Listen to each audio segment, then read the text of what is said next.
Hey everyone, and thank you for the introduction. And yes, we're going to be talking for the next few minutes about using open standards and how they can be useful if you want to use hardware acceleration in your embedded vision applications.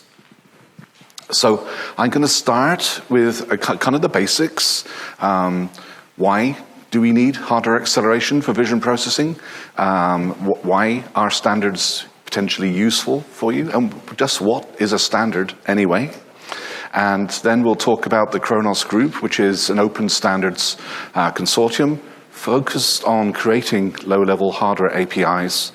And we'll give an overview of the relevant Khronos standards to embedded vision, including some of the safety-critical APIs that are being shipped and in development. And last but not least, one of our newest working groups, which is an embedded camera API working group called Khronos, that is working to deliver its first version of an embedded camera specification.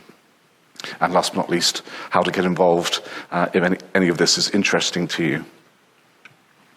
So if you haven't come across Khronos before, we are a 20-year-old open industry consortium. We are a non-profit organization.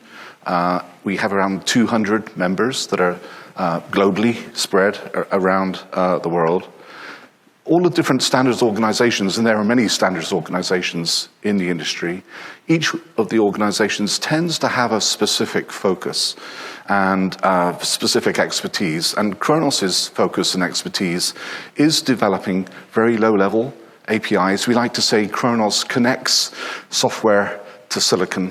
So if a hardware application or library wants to access the power of hardware for 3D graphics, parallel computation, vision processing, inferencing, then hopefully there's a Khronos API available that can enable that software to tap into hardware acceleration.